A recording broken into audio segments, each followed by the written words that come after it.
Good day everyone. स्वागत है आप सभी के प्रीपोजिशन के सुहाने सफर में।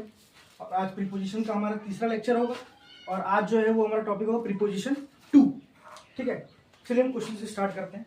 The junior reported the CEO about the incident in the evening. अच्छा, इसमें एक चीज आप ध्यान रखेंगे कि कुछ वर्ब ऐसे होते हैं जिनके कि अगर व्हाट के जवाब में कुछ आए तो वो उसका ऑब्जेक्ट माना जाएगा। क्या बोला मैंने? कुछ वर्ब्स ऐसे होते हैं जिनके व्हाट के जवाब में जो आएगा उसे तो ऑब्जेक्ट मानेंगे, लेकिन अगर वो whom के जवाब में कुछ आएगा तो उसे हम ऑब्जेक्ट नहीं मानेंगे। तो कहने का मतलब क्या है कि जब व्हाट के सब्जेक्ट में जो व्हाट के जवाब में जो भी आएगा वो तो ऑब्जेक्ट होगा, तो फिर वो वर्ब और उस ऑब्जेक्ट के बीच में प्रीपोजिशन नहीं लगाएंगे। ठीक है, और जो whom के जवाब में जब अगर आएगा तो वहां पे हम उसको ऑब्जेक्ट ना मानेंगे, तो फिर वहां पे क्या होगा, हम प्रीपोजिशन लगाएंगे।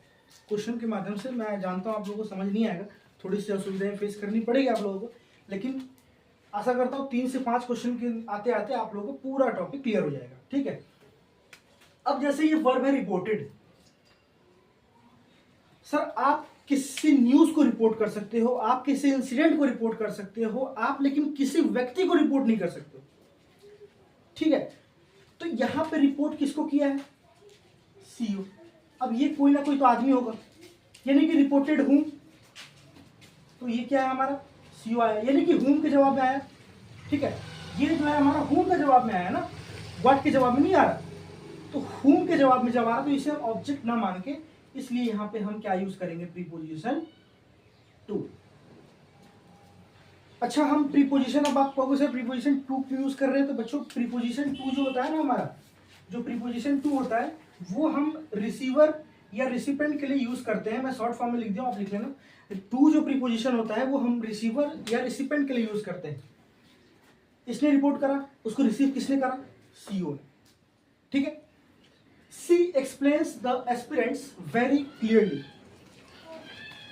सर आप किसी टॉपिक को एक्सप्लेन कर सकते हो, आप किसी क्वेश्चन को एक्सप्लेन कर सकते हो आप, लेकिन किसी भी इंसान को एक्सप्लेन नहीं कर सकते हो।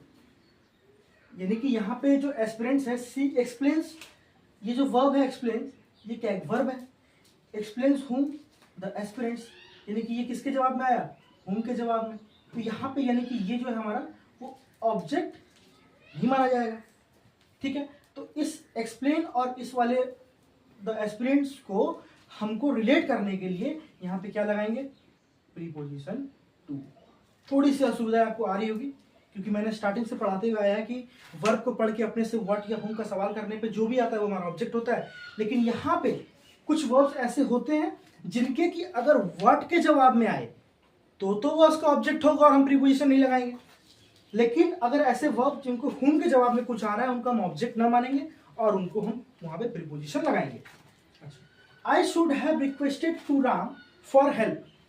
अब जाहिर सी बात है सर, अगर आप किसी से रिक्वेस्ट कर रहे हो किसी काम को, तो आप किसी न किसी इंसान से तो करोगे। अरे बात समझ में आ रही है नहीं आ रही?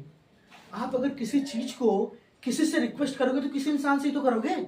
आई should have requested to Ram. अच्छा, ये क्या है हमारा वर्ब?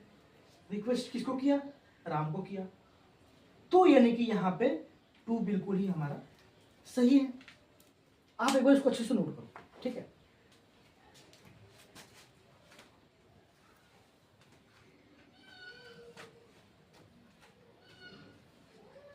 कर लिया नोट?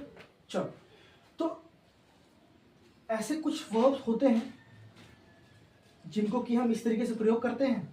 और एक आध क्वेश्चन मैं आपको और दिखा देता हूं ताकि और भी आपको क्लियर हो जाए, क्योंकि थोड़ी सी असुविधा आएगी। आप इसको 2 बार 3 बार, बहुत छोटा सा वीडियो होगा, आप इसको 3 बार 4 बार करीबन देखें। ठीक है, उसके बाद आपको ये क्लियर हो जाएगा।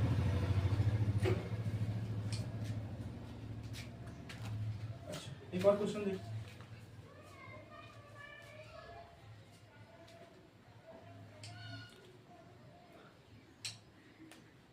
I write to my mother every week. I write to my mother every week. ठीक है, और एक और इसी के साथ देख लो क्वेश्चन।